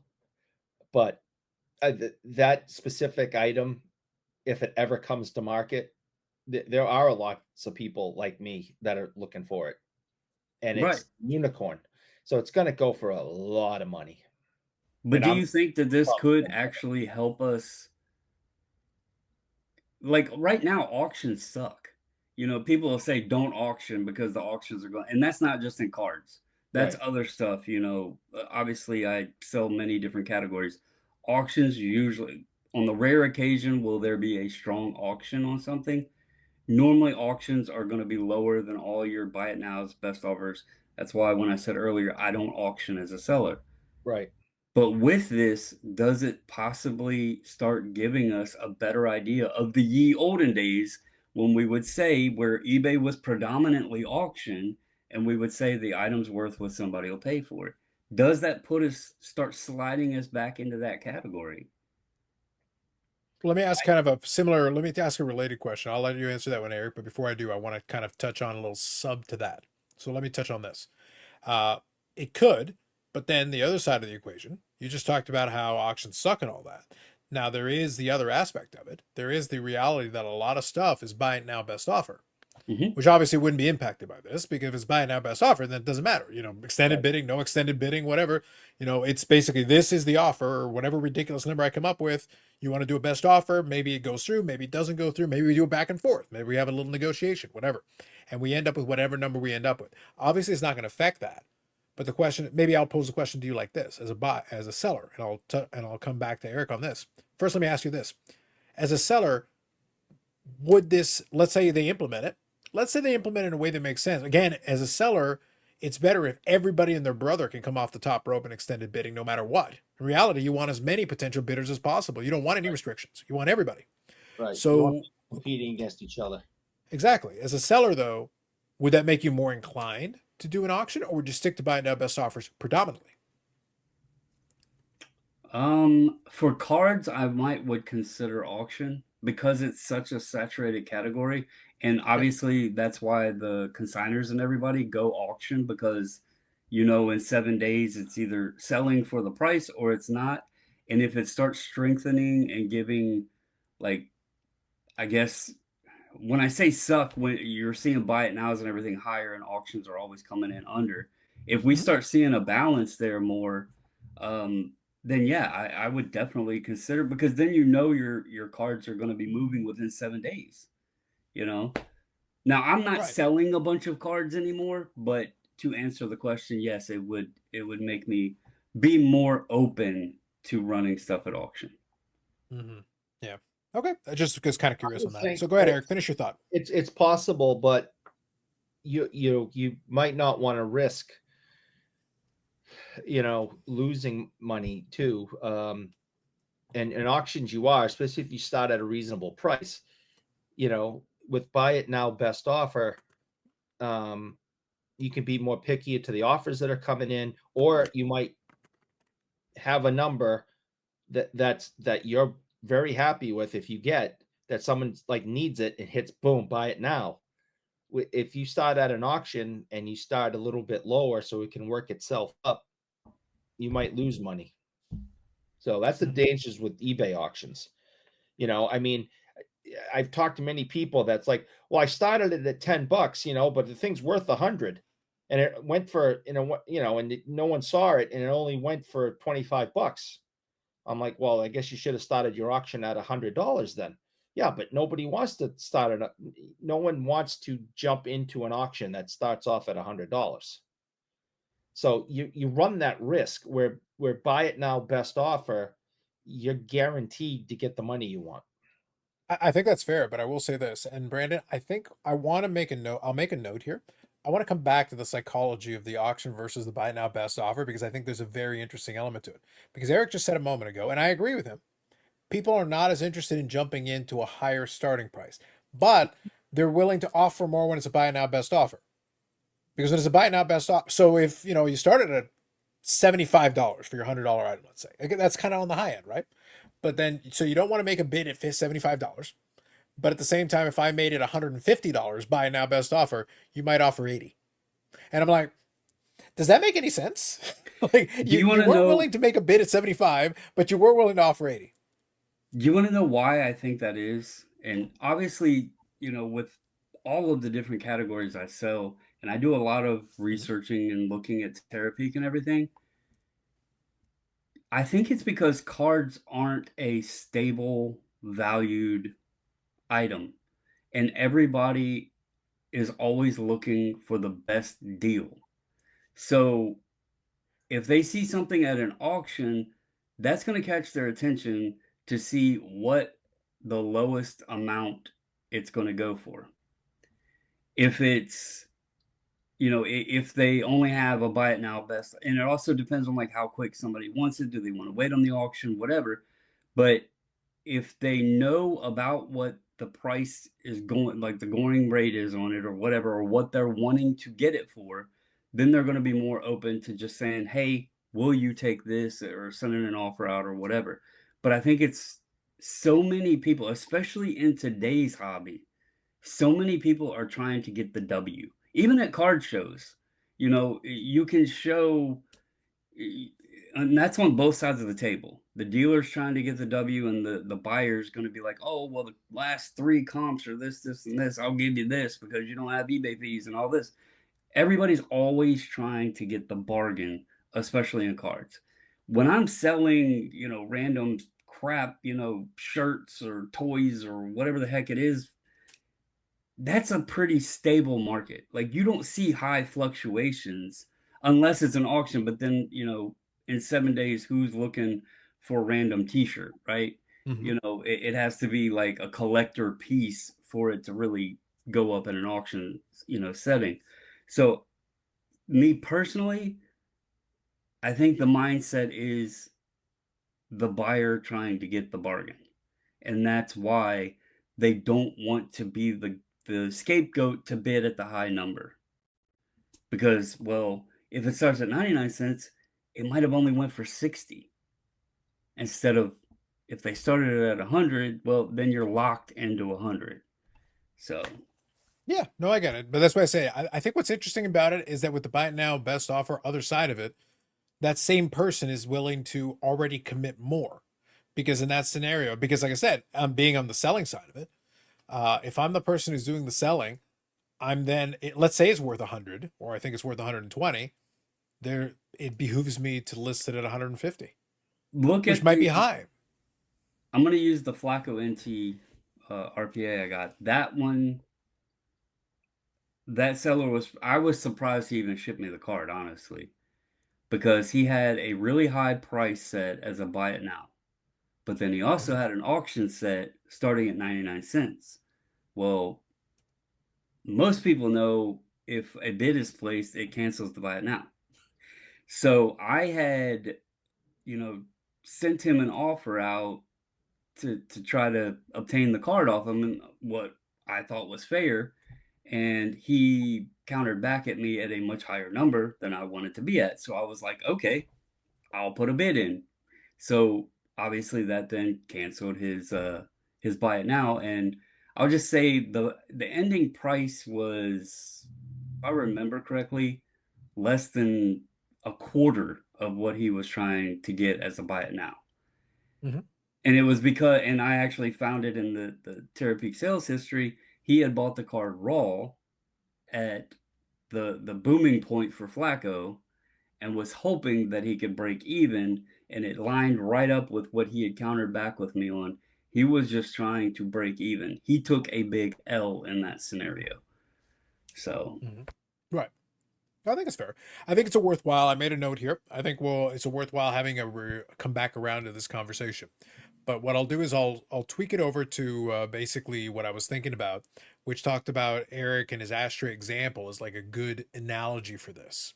And it also plays into the thought process based on the bids we make, the types of auctions or buy it nows that we prefer, and all this stuff. It all comes together in the idea of, so what I'm going to call it, just for our purposes, is going to be like the collector priority scale, because we like scales. We like, things that you can measure or look at, or that kind of give you, I don't have a visual for you, but I want you to think about it as like a 1 to 10 scale. Really simple.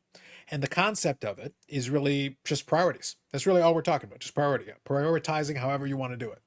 And the scenario why this becomes important, because if you have unlimited funds, you're like Eric in the like button, no amount is too great. It's fine. $1 billion, $1 trillion, doesn't make a difference. It's all the same.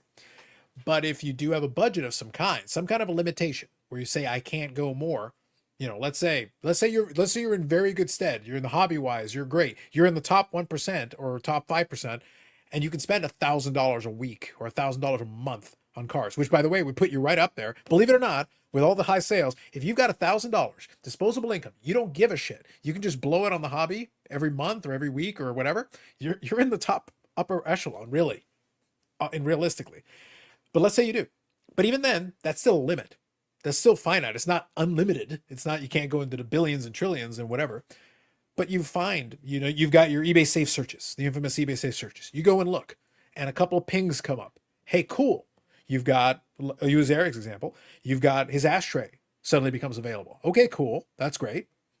And one of his Boston Bruins things are on there. Or Reggie Lemon becomes available.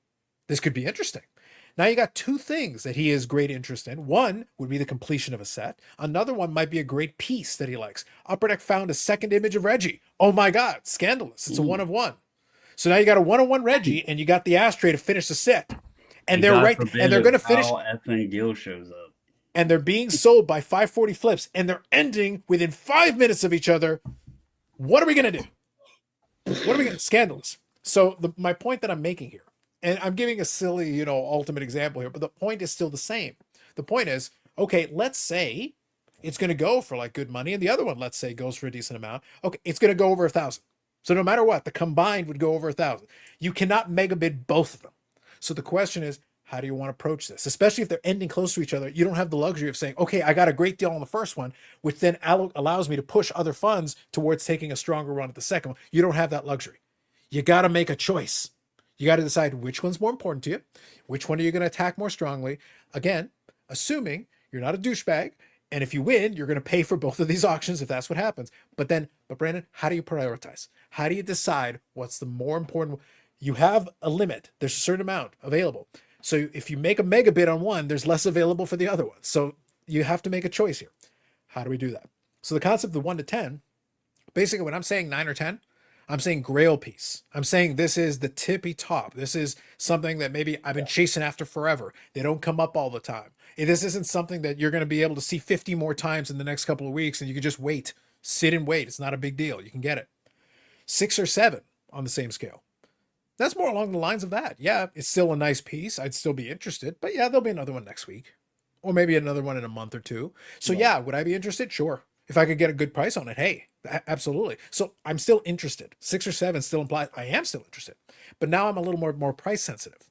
Now I might be like, hey, let me get the right deal. 4 or 5, 3 or 4, hey, that'd be cool. This is like the chosen Rosen. This is something that I have a lot of fun with, but my limit is going to be a lot lower because my goal here is to get a great deal. I am interested, but I'm interested. This is more of a novelty kind of collection, something like that. So it's a little lower in the scale, Eric. It's not a 1, but now the price is very important. I got to get it at the right deal, the right price. A 1 is not a 0. It means I might buy the thing if you're offering me a screaming deal. You're giving me something that, you know what? This might be something I even flip. It might be something I might not even hang on to. But you offer me an amazing deal. Okay. I'll take a couple of dollars out of my pocket to hand them to you. Sure.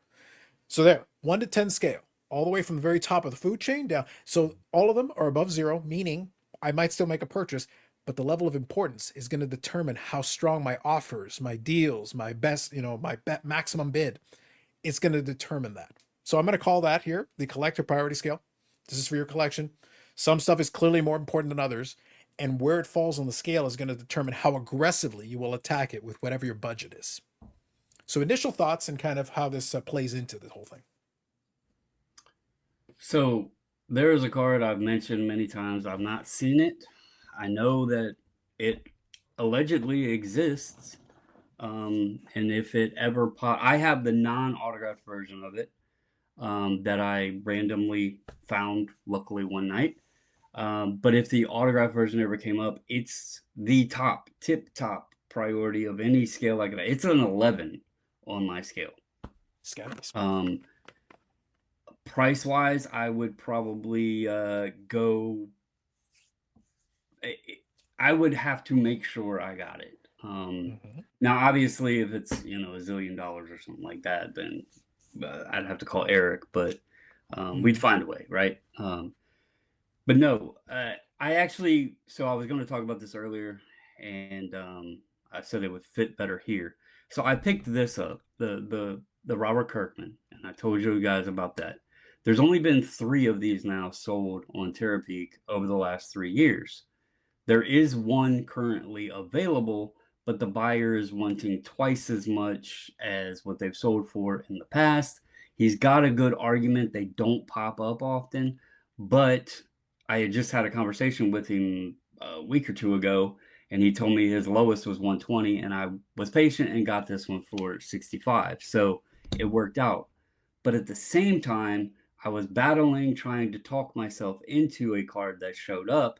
I knew it wasn't going to sit there for long, and it was a 2006 Topps Chrome Ryan Zimmerman red refractor. Now, those are numbered out of 90, but they were only available as box toppers. So I guess it's kind of like how they have the silver packs today. Back then, they would have these red refractors or whatever. They were only available in the box toppers. They did the complete set. Everybody was numbered out of 90, but they don't show up a lot. And it was up for $200, and I was battling with, okay, they've sold for less in the past. I want it, but I don't want to pay 200. But then at the same time, I'm like, I know it's not going to sit there long. Somebody's going to buy this, and I don't know when I'm going to see one again. So this, I definitely wanted. The Zimmerman, I wanted, but that would be like probably, I guess you would say, the 6 scale or 6 on the scale, because I wanted it. I was disappointed that it did sell really quickly and I didn't get it, and I was kind of kicking myself. So I think for me, it is cards that I have, like if it's a set or a specific card or something that I've been hunting for a long time, and I know they don't come up a lot, because that plays into it as well. How often do they become available?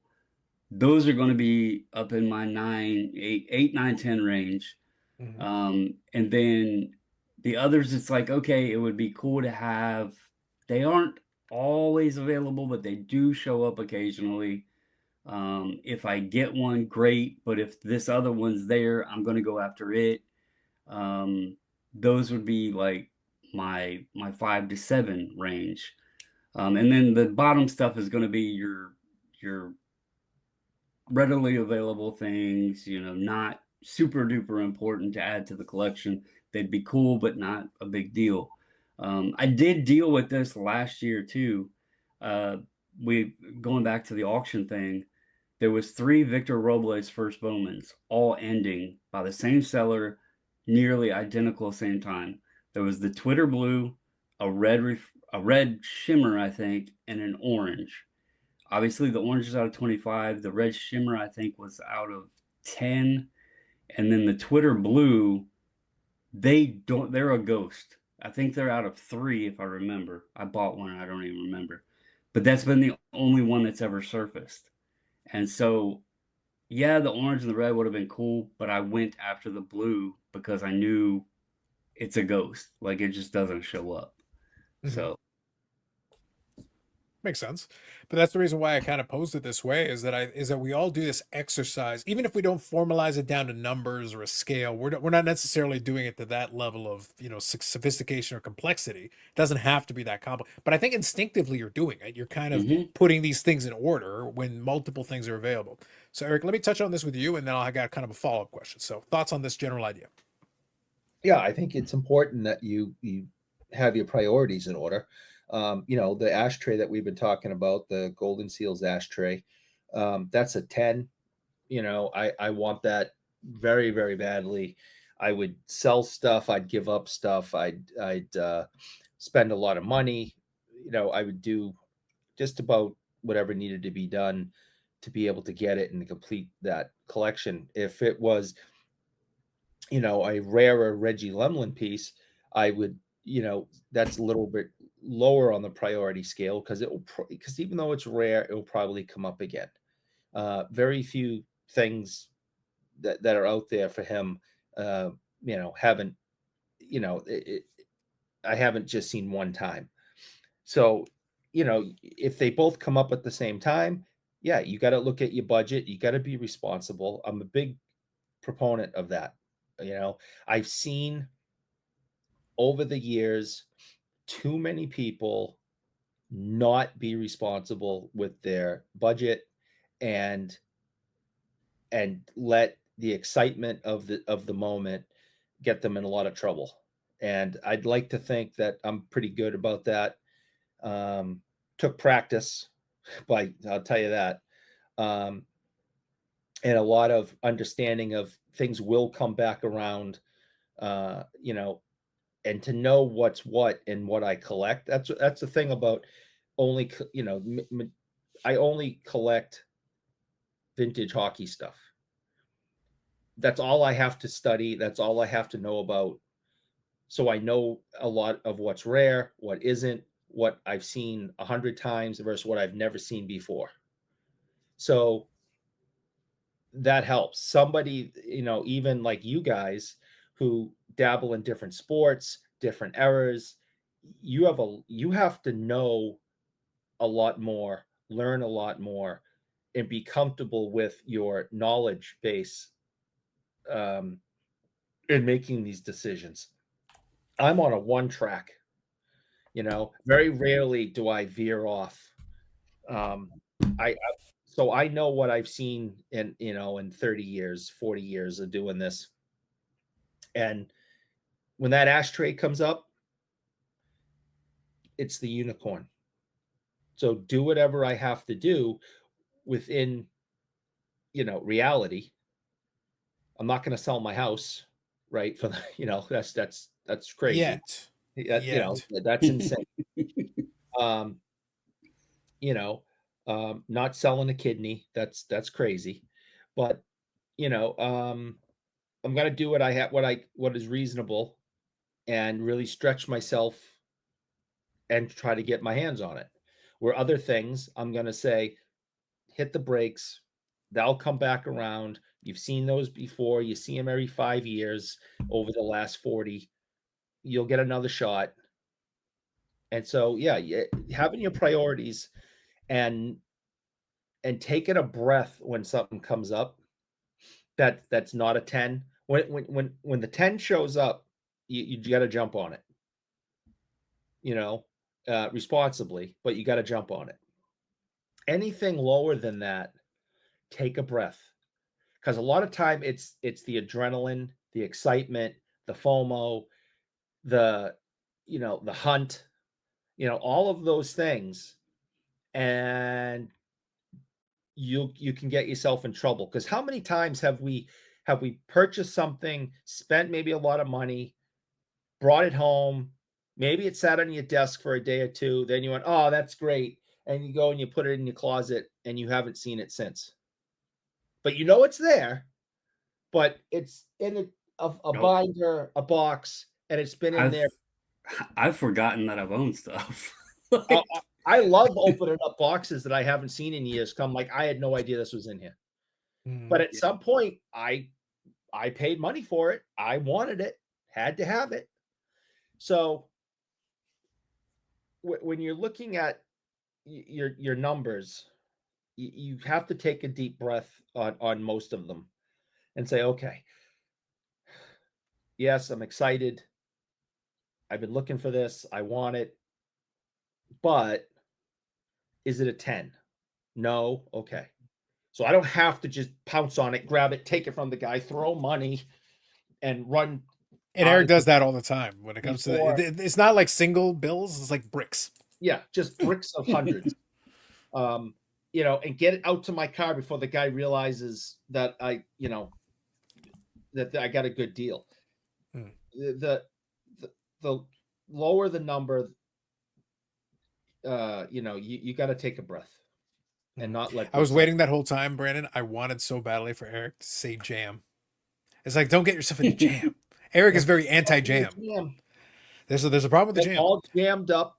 You got to get yourself into a financial jam, a relationship jam, okay, a hobby jam. You don't want to get jammed up. Let's see. The next time you get a box from Brandon, there'll be some jam there, or at least jelly. Just throwing it out there. This came with mayonnaise, so yeah. There might be some jelly involved. I'd much rather have jelly. Thank you. Oh, we'll see how you feel about it when you realize what kind of jelly. I think there's a different kind of jelly that'll be involved in this. More to be discussed later on. Anyway, see, Eric walked right into that one. It was so easy, Brandon. Like it was like, yep, we'll get jam and jelly could be jam and jelly. Let me tell you, what Eric is into would nauseate a normal man. More on that on Friday. Anyway, moving on. So I did want to. So the point that I was making with that though is that maybe a good way to think about it is this. Like similar to the grading scale, because I joke about this with people all the time, but it's also true. 10 and 1 are the easiest ones. If I wanted to show somebody how to grade, a 10 is not that complex. A 1 is not that complex. They're actually the easiest ones. They require the least amount of nuance. It's the stuff in the middle that you got to kind of think about and figure out. That's where a lot of the complexity kicks in. Because a 10, once you hit a certain threshold and better, it's a 10. 1, there's a lot of room to work here. It's the stuff in between that you got to think about and figure out a little bit. So that's why I say, like, even for the purchasing, this scale, a 1 and a 10 is easy. A 1 is very clear. Yeah, would you buy it? Sure, but it's got to be a smoking hot deal. It's got to be like an amazing situation. So you're not, if it's above that threshold, you're not buying it. That's easy.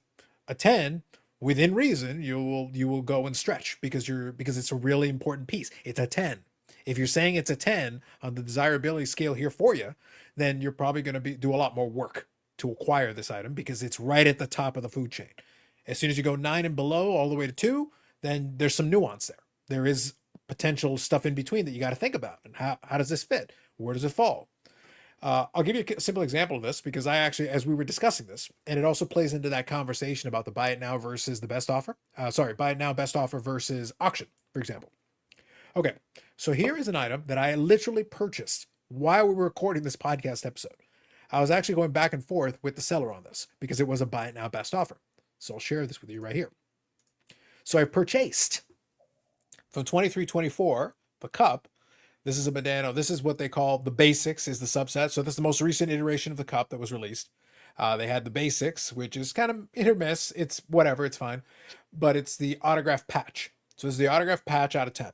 So where does this fall? Let me use this example. Where does this fall on the scale? This is like about a 5 to a 7. So probably about 5 or 6 is probably most accurate. Because where does it fall on my Venn diagram? Medano is my key player PC. So obviously that's going to bump it up a couple of points.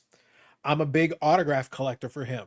That's going to bump it up a couple of points. It is the cup, which I do like. I do enjoy picking up pieces from the cup. It's got a game used patch. It is game used. It is labeled as such. So now you're talking a game used on card auto of the cup, which is the highest end brand of my favorite player that I collect.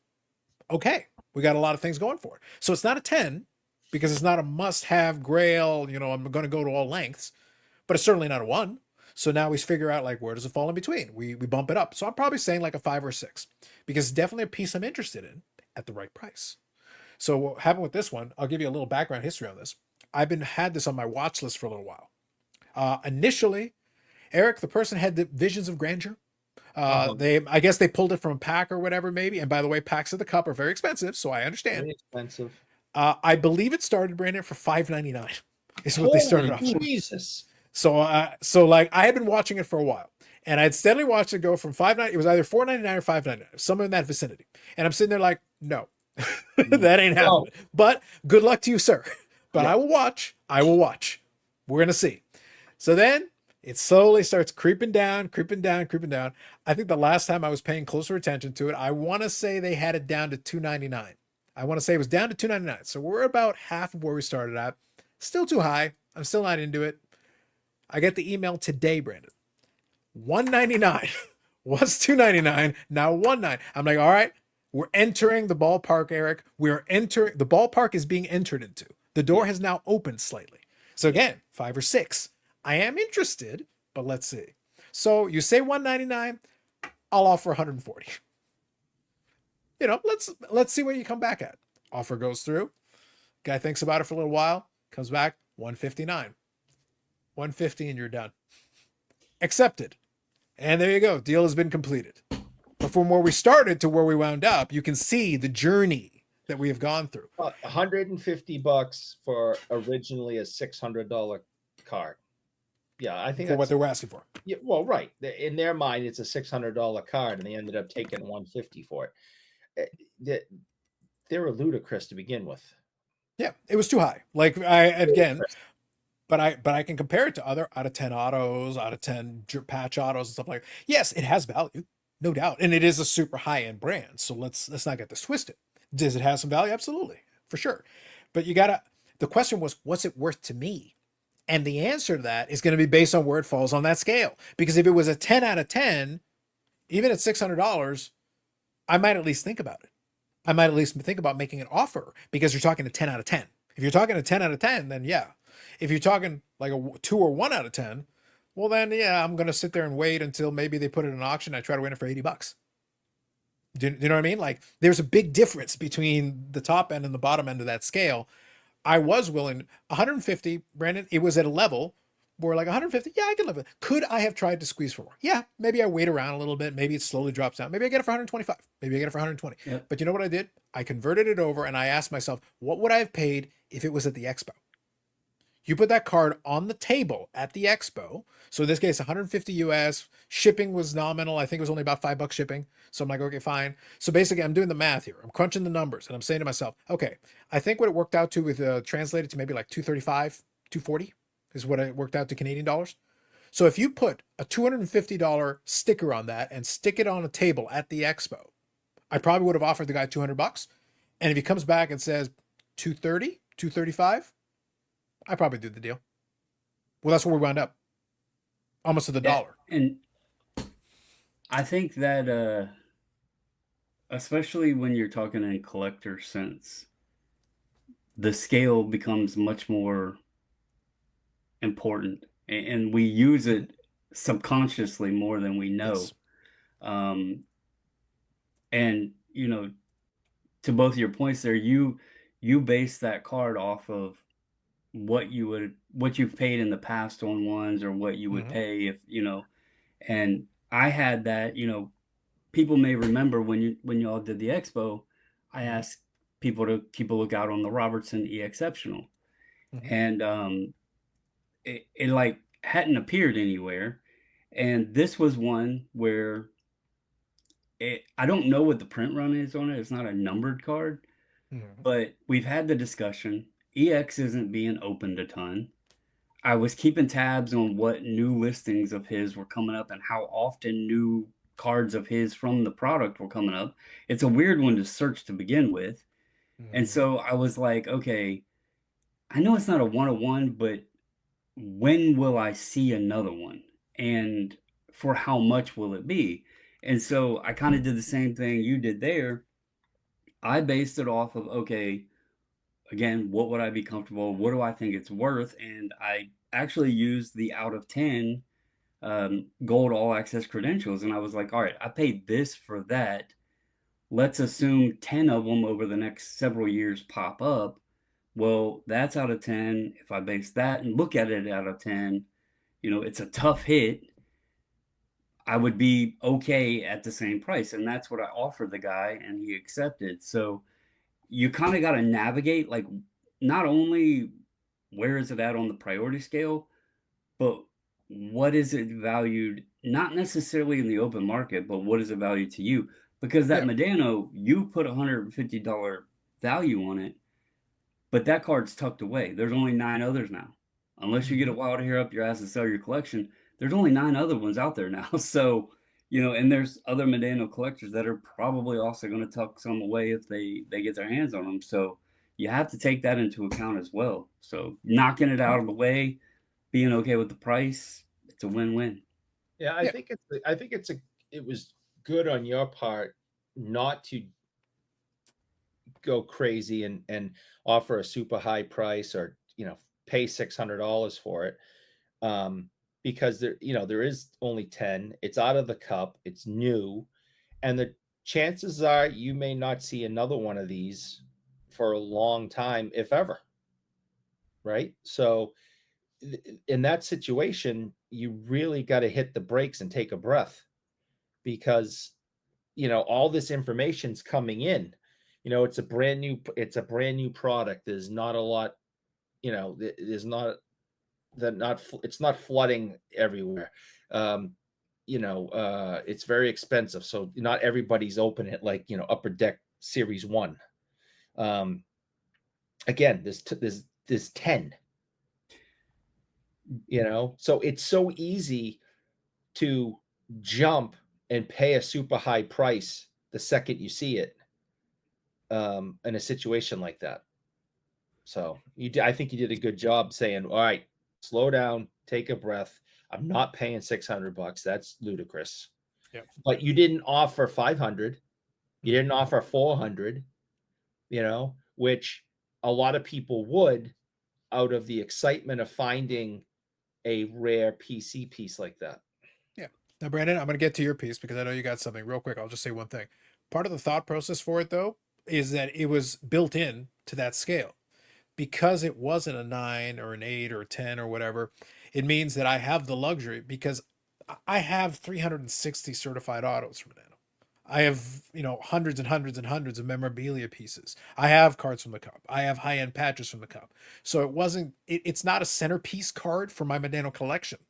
It's a nice piece. It is another nice piece to add to other nice pieces, which in turn moves it down the scale. It means I can afford to be like, yeah, I am interested. So it's not a 1, but I am interested. But the price becomes, I would like to get it at a decent price. So it becomes, what's it worth to me?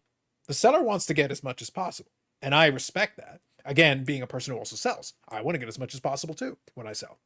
But then I ask myself, as the buyer, as the collector here, I am interested. So my interest level is not a 1, but it's not a 10. So now the question is, because I'm kind of hovering in the middle range there, what's the price that I like it at? Mm-hmm. And that was the answer that determines my offer. I offered probably less than what I figured. I would love if they had taken it at 140. That would have been awesome. If I thought I could have gotten away with it, I would have offered 120. My goal here is to get his best possible price. I am interested. And if he said yes, I would have been thrilled, and I still would have happily paid for it and whatever. If he had gone a little bit higher, I would have considered it, but it wouldn't have been an immediate auto buy. When he came back at 159, I was like, okay, we're in the ballpark here. We're kind of hanging around a price point where, like, look, 10, 15 bucks. My last offer was $9 less. It's not like I offered 141. I wasn't being an asshole about it. I was saying, like, no, I agree that it's probably worth a little more. The 140 was probably on the low end, at least for a buy now best offer. The 159 means we're in the ballpark. It means you're interested in selling. You're basically indicating to me you are interested in selling. So I tried to give you something kind of in the middle. I basically put us right in the middle of the two numbers, basically, just to be like, I like this number. If you're good with this number, I'm good with this number. And the seller in this case was like, $150, $150, I'll take my 150. Great. Win-win. So, as a player collector, and this goes for everybody out there, it sometimes can bite you in the ass if the seller knows that you're the collector.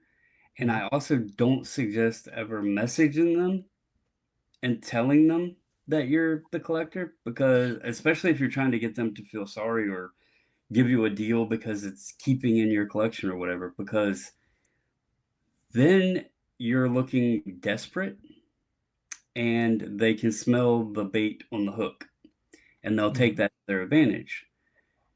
With this being the cup, the higher end, I was first curious, and I don't know if you know off the top of your head if you've even looked or like if y'all discussed it at AMG or anything like that, but I think the 150 price point probably fits pretty good at what like the stars would cost in a break, or breaking down what a box costs over what is it? Is it 6 or 8 in a box and a 10 I think card? it's 6. I think it's 6 cards, I believe. Okay, so 6 cards, and what are the boxes running? Roughly $1,000. So, oh, are they up? I thought they released at 1,000, but Yeah, it's 1,000 or 1,100, give or take. Yeah. well, even let's say 12. Let's say 1,200. Yep. You're at $200 a card. Yeah. So you came in at the average out cost per card of the box, Per card, yeah. and that was probably one of the nicer hits in the box. So I think as a collector, you not only know what you've paid for stuff in the past, you not only have it on a priority scale, but you can sometimes look at it as, well, even if I wanted to gamble and try to chase it, this is what the box is going to cost, or the break's going to cost me, or how much is the box and everything, and you can compound that into, screw that, let me pay this price and get the item, and I used to be the let's open wax, let's open boxes, cases, whatever. And now I'm just like, I talked about it when I was doing the reveal, a few days ago. I went into Walmart like a couple Saturdays ago. They had Series 2 mega boxes on the shelf. The old me would have been like, let me get a cart, load the bitch up, go to the register. We're ripping some wax. And I sat there and looked at them and I was like, megas are $50 a piece. And I counted how many was on the shelf and there were 7.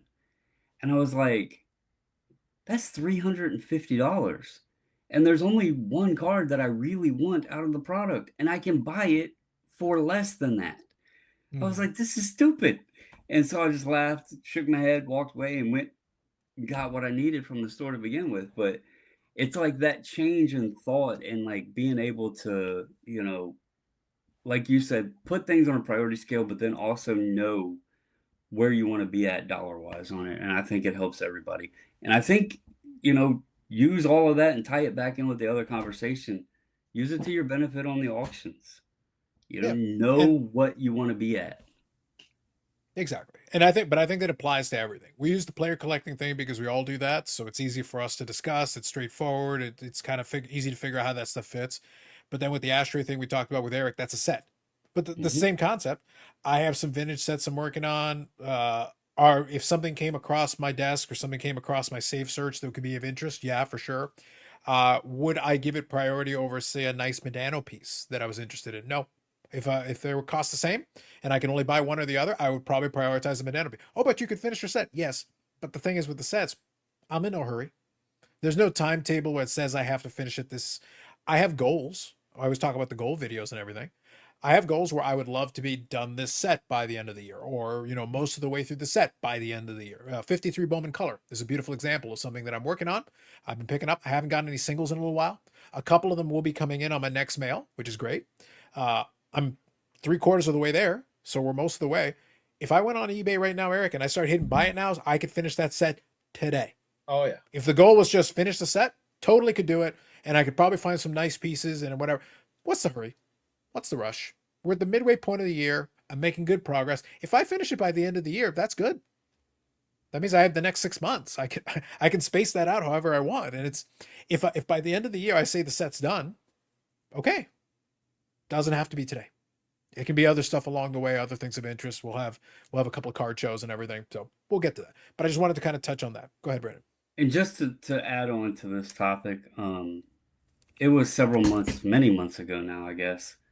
Um, we had a discussion, about when I sold my Willie Mays, my 51 Bowman Mays. And I think this conversation right here kind of could explain a little bit more, because we can have this priority scale, but once we obtain a 10 or a 9 or an 8 or whatever, something else is going to jump up and it's going to become the priority, right? And I have a great appreciation for vintage, vintage baseball, football, everything. I had a collection of them. And the problem became, every time you got one off the list, as Eric said, I wasn't throwing them in the closet and forgetting about them, but you put it in a display case or whatever, and then you're off to the next one, and it's your next priority. And it became very exhausting, I guess would be a good word to describe it, of constantly trying to create the dollar amounts to afford those cards that kept hitting up at the priority list, because they're not cheap. And I am cheap. So I've heard this rumor. yeah, and I'm so, I mean, I just sat here and said a card that I knew didn't come up often. A player that was, on the Nationals his entire career. I was him hauling around because I didn't want to spend $200 on it. Imagine me dropping $2,000, $3,000, $4,000 on a card several times. That wasn't me, and I enjoyed the experience, the stories, and owning the cards and the pictures I have of them and everything else. But I knew that I wasn't going to continue that on forever. Like, I don't have a money machine or anything to be able to continue doing that. And so it became, like I've said before, I had to evaluate and see, where was I, like, what place in the hobby did I have the most fun? Where was I most comfortable? Obviously Carlos has Medano, Rosen, which is his, his big dog PC, his Farbras. Let's see, your vintage sets, which for the most part, I believe the ones you're doing, there's not really anything super duper expensive in there. A lot of them I've acquired. Like the Bowman Color, the Mantl's still pretty expensive. It is a pretty big card. I did get a copy of that a while back. That was one of the few. I'm not. We talked about this before. I'm not a big comma card buyer. Like when we Right. talk about that $1,000 plus, the 53 Bowman Color Mantle definitely was a card that qualified. That was one Right. that I paid over $1,000 for, and correctly so, because that's what they go for. But you made a statement earlier in the podcast when we were talking about the Rosen. Collecting cards and spending the money isn't the most responsible thing, right? Yes, you can make money off of it in certain instances, but for the most part, we do this because we started at a young age, or it's something we enjoyed, or whatever, and we do it for the fun. And Eric, I know you have your few things that you collect and everything too, and you keep yourself on a budget. You don't let yourself get out of line. And knowing that I am a cheap ass, that was not my place that I should have been in the hobby. It's not to say I don't enjoy them. It's not to say I don't appreciate them. It's not to say that it wasn't a little bit sad when I let them go, but it wasn't my place. And I think we all need to maybe even make a scale of what gives us the most enjoyment in the hobby. Like, what player or what team or what sets or what eras or whatever, and use that to help us guide our way through as well. So Indeed. So we'll put a button on that one because it is a good conversation, but we can revisit it again later. I wanted to introduce the concept. Again, I'm just giving a name to something that a lot of people already do. Like, we already prioritize things, but really all I'm doing is giving a name to it. I'm literally just calling it the collector's priority scale because it's simple enough. It's a simple enough concept. I say a 1 to 10 scale. You can make it whatever you want. You can make it to 1 to 100 scale if you really are an OG SGC. If that's really what you want to do, hey, knock yourself out. Make it that granular. To me, I 1 to still 10 have is some of simple. those. Yeah. To me, 1 to 10 is simple. To me, 1 to 10 is granular. That's why I gave you a couple of examples. You don't even have to use all the numbers along the way, but most of our stuff falls somewhere in that scale. You can figure out where it is for you, what fits and what doesn't fit. But I kind of introduce it to folks to give some thought about it, so kind of formalize an idea that maybe you already do in your head when you're trying to figure out what you're going to bid or offer or whatever. But we can definitely come back and talk about that some more. If you got any thoughts about that, throw it in the comments section. Feel happy to get some ideas or thoughts from people on it. One other thing I'll mention now, I'm not going to spend any more time talking about it. I'll talk about it next week. My plan is to go to the card show, the CSC card show on the Saturday, which is one of the local shows here. They're slowly building it up. I'll just say right now, my expectation is going to be mostly Pokemon. That's what I think is going to happen because a lot of the dealers in that do a lot of that. However, there's definitely some sports cards. I've been to the show before. I'm trying to get media credentials. No promises. I'm not hearing back. They did acknowledge that I sent the message, but haven't heard back from them. Either way, I'm going to go. And it's also going to be on my birthday. So part of my birthday is going to be, I'm actually going to troll around the card show for a little bit, and then I'll come back for cake. Maybe ice cream cake if I'm being extra fancy. Hey, just Yours saying. is Saturday. Is Wes's the 9th? I don't remember. I know we're all in the same, right around the same part of the month, but I don't remember. We have to check I in have with 7 Wes. days to fulfill to hit mine. Yeah, we have to check in with Wes. I know you. Yeah, it's your point. You and I are very close. But that, I think, am I wrong in saying that if you're the 14th, then that means Yeah. we'll be doing the podcast episode on Brandon's birthday. Yeah. So the live stream. So more videos coming up on the channel. The live stream, the longest running episodic, whatever it is, it will be Friday night as always. But if it carries over into Saturday, and it will, officially when we cross over into Saturday, it'll be into the beginning of my birthday. And then I'll probably actually try to get a bed so that I can head over to the card show and do a little bit. I'll do a video this week where I talk about kind of my plan. I have a little bit of budget set aside for it. I do in fact have some cash that I set aside in an account that is ready to go. So I'll be taking the money out of the account this week so I can take it over. I'll bring some cash. And I still have some things that I may be able to do. I have had some success finding a few items for the collection and also for some flipping and a little bit of both at the show before. So I'm going to look around. We'll see what's there. And I know some of the dealers that are there, so I'll at least be able to say hello. We'll chat a little bit and we'll see. We'll see how that show goes, especially in the middle of July. And that'll be probably the last show. Maybe there'll be a Hamilton show between now and then. But other than that, I don't expect much between now and Expo. And that's all the way in the fall. So I don't do a lot of shows during the summertime. So I don't expect too much to happen. But this will be a show that we'll do during that. So that'll be fun. So I think with that, anything else we want to touch on before we log it off for this episode? Is this the show where I say I hate name? Friday. Okay. We'll come back to that one. We will revisit this. And also we'll talk about packaging, what kind of packaging people receive when they get pieces of mail. That and more will be discussed on the Friday. So with that said, that leaves it for us for now. I think we covered the entire agenda. So good job by us. We did manage to get everything in there. So well done. Eric, Sanderson or you may send all your correspondence directly to the Instagrams there. Links in the description. Brandon, Bobbles and Ball Cards, formerly known occasionally by some as 540 Flips, but he may have in fact buried him in a crawl space somewhere. We don't know. There are allegations out there. Lots of allegations. Good. Once informally, SGC bulk submitter, now speaker of SGC. Now with burning thumbnails of SGC. Basically a contrarian poster, Eric. Someone who likes to speak of burning buildings with SGC on it. Interesting how that works out. AI is very helpful on making these thumbnails. It really is. It really is. Indeed.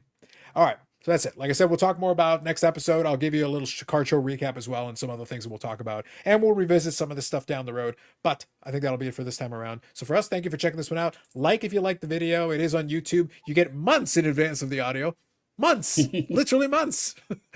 And you get the visuals. You actually get to see what the silly cards are. I will do a community post so that you'll be able to see them as well. So you can vote on your favorite. We count all the votes. It is the only true democracy in this world. And for that, and for this time around, that's it for us. Thank you very much. We'll catch you in the next one.